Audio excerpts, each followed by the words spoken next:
Hi everyone. My plate that I chose to research was the Caribbean plate. So let's get started. So what type of crust tops the Caribbean's lithosphere? The Caribbean plate is mostly made up of oceanic tectonic plate, and it underlies Central America and the Caribbean Sea, and it kind of is more off to the northern coast of South America.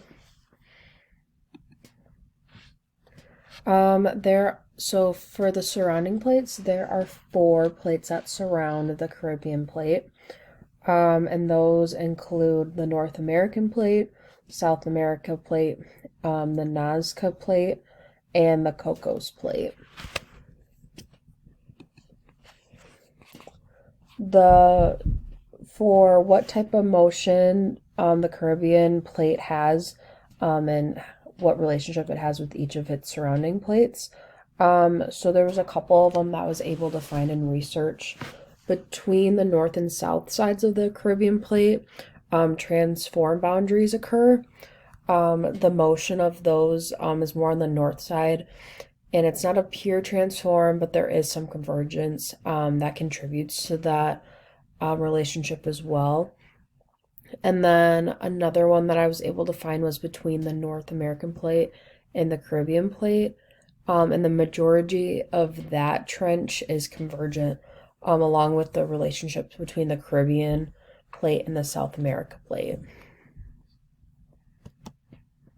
The ocean maps, so what clues the maps of the earthquake, volcanic activity, seafloor age, and elevation, what do those give us about the boundary types?